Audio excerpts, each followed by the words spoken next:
L'explosion des tarifs de l'électricité du réseau a fait prendre conscience aux citoyens qu'il fallait passer au solaire quand on peut le faire. C'est vrai que quand on a à faire ça soi-même et qu'on n'est pas de la partie, c'est trop compliqué, quoi. Donc le fait que Sonology prenne en charge toutes ces démarches administratives, étape par étape, avec un suivi sur une plateforme aussi web, ça permet de voir l'avancement de son dossier et sa meilleure réalisation.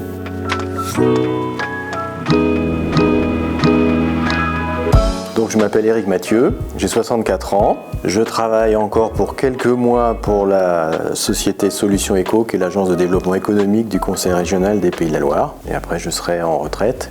Et donc sur ce site, je développe aussi en parallèle, et je vais un peu l'amplifier, une activité d'accueil touristique. Donc on a installé ce gîte dans une dépendance de la propriété en 2016. Nous l'avons en location sur différents sites et notamment sur Airbnb. Et donc nous avons remarqué que nous avions des profils de consommation assez importants l'été, puisque nous avons aussi une piscine avec sa pompe à chaleur, l'eau chaude sanitaire du gîte qui est aussi une source de consommation. Donc on a réfléchi et au fur et à mesure des années qui passaient à voir comment réduire d'abord ces consommations, que la meilleure énergie c'est déjà celle que l'on ne consomme pas, avoir déjà des postes un petit peu de réduction d'énergie en changeant certains radiateurs électriques qui sont dans ce gîte notamment. Mais à partir de 2019, là juste avant la crise sanitaire, on s'est dit bon, il va falloir qu'on trouve une solution pour solariser un peu notre bâti et essayer de produire de l'électricité à moindre coût, justement pour cette activité touristique, avec un objectif de sourcer des consommations, des productions d'électricité renouvelables, et aussi une démarche qui s'ouvre un peu plus, c'est l'accueil pour des hôtes qui viennent soit avec des véhicules à assistance électrique, des vélos à assistance électrique, ou bien des voitures électriques ou hybrides rechargeables. Donc l'installation aussi de bornes électriques de recharge de véhicules. Alors, on a décidé de passer à l'énergie solaire parce que ça nous semblait être le moyen de production d'électricité le plus approprié. On a aussi changé de contrat de fournisseur d'électricité pour passer vers un fournisseur d'électricité plutôt je dirais éco-responsable et durable, avec aussi un approvisionnement, je dirais, d'électricité normalement d'énergie renouvelable. Et le solaire nous a semblé tout à fait adapté à notre situation, de par une dépendance qui avait une toiture qui se prêtait à cette installation, avec une solution qu'on a commencé à envisager dès 2018-2019, sans donner suite. On a attendu le passage ensuite de la crise sanitaire. Et puis, travaillant effectivement dans le domaine du développement économique régional, j'avais pris connaissance de la création de la société Sonology qui proposait déjà des kits solaires prêts à l'emploi et raccordables directement. Et aussi j'ai vu arriver au fil des mois la solution qui permettait de solariser une toiture. Donc ça nous a semblé le bon moyen de tenter cet investissement.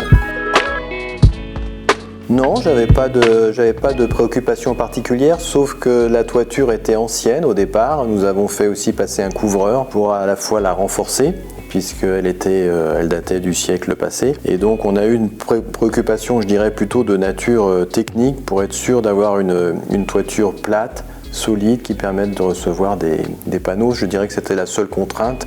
On était déjà passé au compteur Linky, je relevais assez régulièrement mes courbes de charge, donc j'ai pu documenter un dossier assez facilement avec ces éléments. Ça m'a permis de documenter effectivement mon profil de consommation sur à peu près une année et demie déjà de présence du compteur Linky, justement pour permettre un meilleur dimensionnement de la solution proposée. Alors, il n'y a pas eu de défi particulier. Ce que j'ai apprécié, c'est effectivement, je dirais, les étapes un peu amont de calcul du potentiel solarisable, des pentes de la toiture. Donc tout ça, ça s'est fait assez simplement avec Sonology de façon, je dirais, dématérialisée, avec visioconférence, fourniture de différents éléments techniques, de photos, de plans d'implantation. Tout s'est enchaîné assez rapidement avec une société affiliée à Sonology qui est venue sur place ensuite pour mieux estimer les installations à réaliser. Une étude en amont en visio et puis ensuite le passage sur place d'un technicien. Donc, ce qui m'a aussi rassuré dans l'approche de Sonology, c'était la prise en charge complète du dossier d'installation. Aucun engagement avant d'avoir une autorisation de la mairie pour pouvoir installer ce type d'équipement. Et comme on est sur un site alors qui n'est pas classé mais qui est quand même remarquable, on avait aussi à faire attention un peu à l'esthétique cette installation. Donc la mairie ne s'est pas opposée à cette installation. Tout a été installé en une seule journée. Ce que j'ai apprécié aussi, c'est la partie gestion administrative du dossier, c'est-à-dire que Sonologie a pris en charge à la fois la demande d'autorisation préalable auprès de la municipalité, le raccordement auprès d'Enedis, le contrat d'obligation d'achat, le suivi, je dirais, post-installation des équipements et de leur bon fonctionnement. Donc ça a été effectivement une solution facilitée de A à Z. Sonologie, je pense, travaille avec des partenaires en proximité de ses clients. Donc c'est une société qui a pignon sur rue déjà en installation de panneaux photovoltaïques. Donc la relation s'est très bien passée. Le délai d'installation aussi s'est très vite mis en place. Et comme je le disais, une seule journée a suffi à l'équipe pour tout installer. Bon, le compteur n'est pas très loin puisqu'il est dans cette dépendance, mais l'installation sur la toiture a été menée vraiment par l'installation des rails en matinée et puis l'installation des panneaux photovoltaïques dans l'après-midi et à 17h on a mis en marche l'installation et tout fonctionnait. Oui, alors l'installation a été réalisée en mars 2023. On a eu donc la première saison estivale, notamment de consommation sur le gîte l'été dernier. Donc on a quand même effectivement une bonne réduction de notre facture d'électricité sur cette période d'environ 30 à 35%. Alors il y a une partie effectivement qui se revend, beaucoup plus en période, je dirais, un peu intermédiaire, au printemps et puis à l'automne, quand le gîte est moins occupé et qu'il y a moins de consommation. Dans notre résidence principale, qui est une résidence ancienne, on n'a pas de gros postes de consommation électrique à part l'électroménager, mais nous n'avons pas de radiateur électrique. Donc c'est vrai qu'on est plutôt en demi-saison à revendre le surplus d'électricité qu'à l'autoconsommer. Je pense que ça a un impact effectivement et on n'est plus les seuls, on le voit dans le quartier, dans notre proche environnement, on a pas mal de voisins aussi qui se mettent aujourd'hui à installer des panneaux photovoltaïques. Donc je pense qu'il y a une réelle prise en compte du citoyen sur ces sujets, à la fois d'être moins énergivore, économe en énergie, économe en eau aussi, puisqu'on a des consommations d'eau qu'il faut surveiller. Donc je pense qu'il y a une démarche assez globale qui va dans ce sens-là, que ce soit la gestion des déchets aussi et déchets ménagers qui sont obligés d'être triés dès aujourd'hui, depuis le mois de janvier. Donc on a toute une démarche et elle est partagée, je pense, auprès des citoyens et des amis que je rencontre. Chacun fait attention à ces sujets aujourd'hui. Alors, des aspects non anticipés, j'en vois pas trop. En revanche, on a été dans une démarche de réorganisation un peu de nos usages. Aujourd'hui, on décale le lancement de la machine à laver le linge, on décale le lancement du lave-linge, on essaye de recharger notre voiture électrique quand elle est là aussi aux meilleures périodes d'ensoleillement. Donc on a cette préoccupation aujourd'hui de profiter au maximum de cette énergie qui nous est offerte par ces panneaux photovoltaïques. On l'avait anticipé un petit peu, mais on l'a vraiment mise en pratique par ce décalage de nos moments de consommation maximum.